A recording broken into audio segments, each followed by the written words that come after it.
It's the Happy Families podcast. It's the podcast for the time-poor parent who just wants answers now.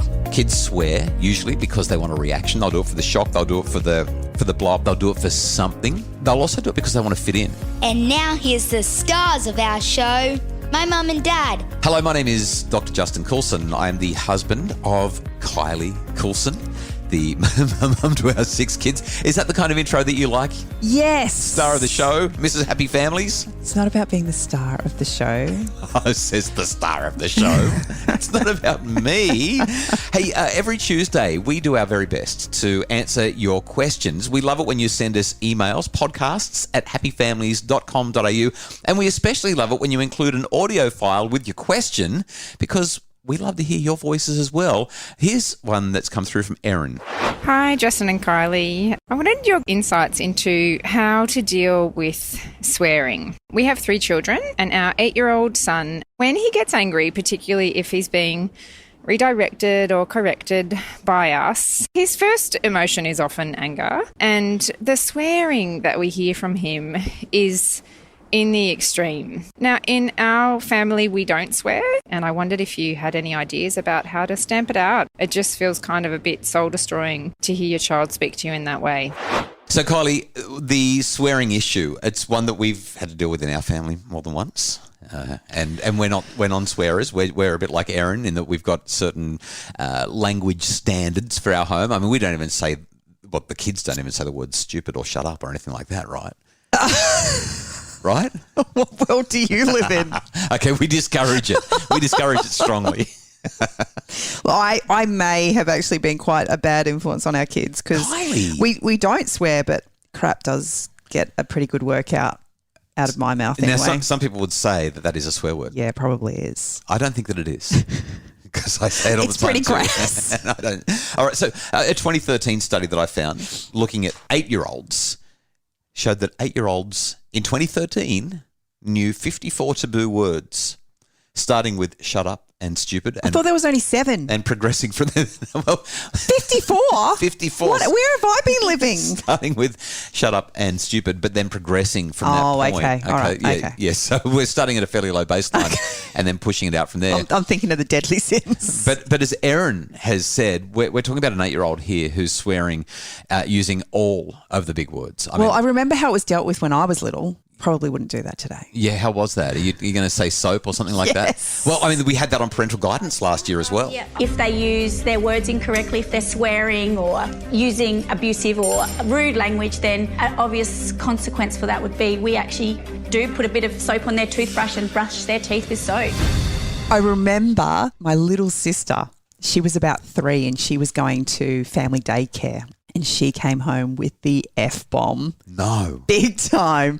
But the crazy thing is kids at that age have no understanding. Well, and I was going to say, it's a totally different thing when you've got a 3-year-old who's saying something explicit. She just heard it. Versus an 8-year-old who is losing it and using those words as weapons. Yes. In Erin's situation, it feels personal. It feels like an attack. Yeah, it does. So, I mean, I've got a handful of solutions that we can talk about, but I think we've got to discuss just a couple of other things before we get to solutions.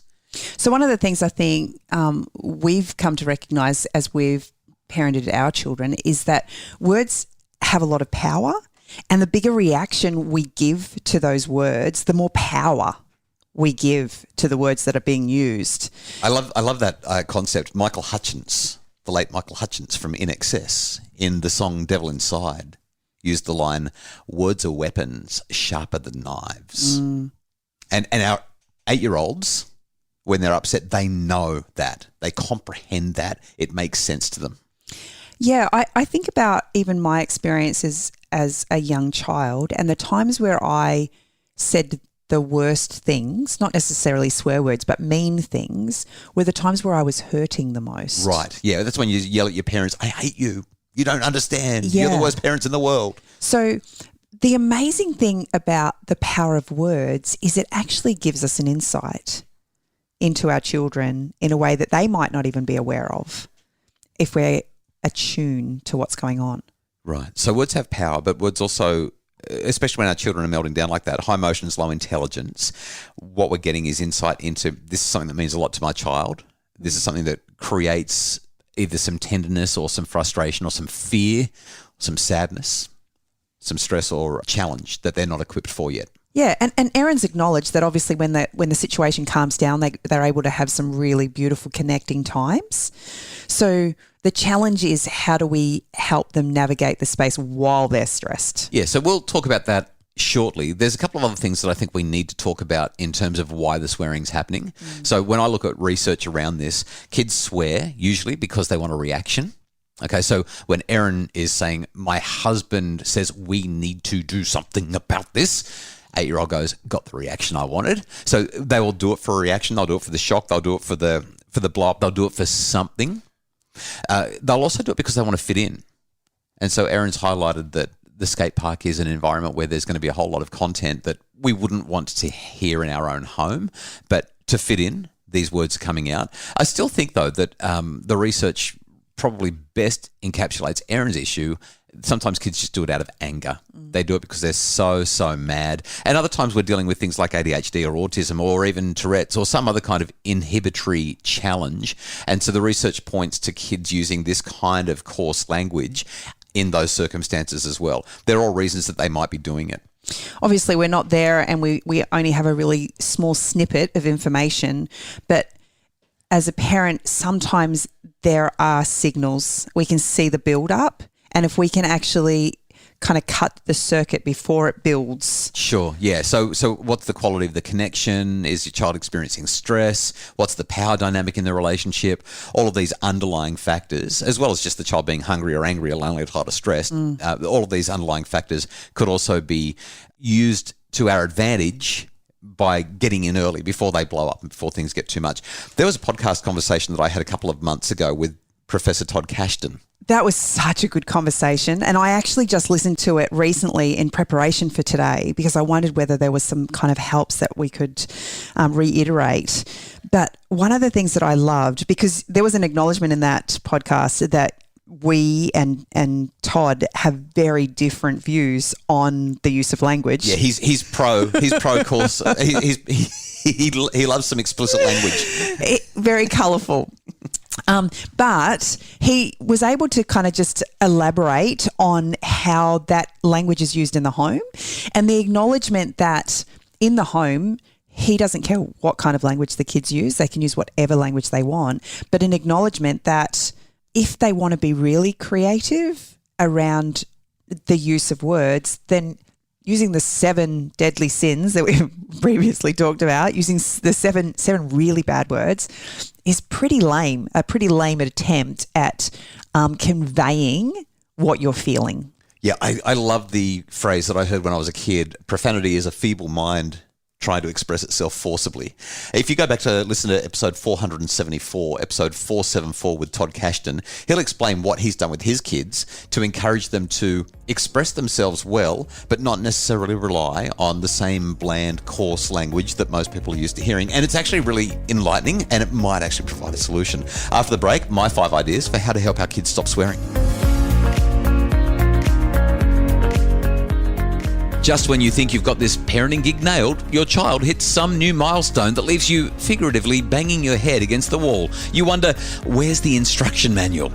Your growth guide is that instruction manual, a webinar outlining basic milestones so you know where your child's at, where they're going, and what you can expect. Get insights, reassurance, and support from your growth guide. Available online at happyfamilies.com.au. It's the Happy Families Podcast, the podcast for the time-poor parent who just wants answers now. And I'm wondering what your tips are, Dr. Justin Coulson. Just before I share that with you, my favourite line from... Did you ever watch The Young Ones? British comedy show, these 4 crazy, completely distinct, different weirdos all moved into the same unit. Can you two guys stop hassling each other? I'm getting really bored with it, all right?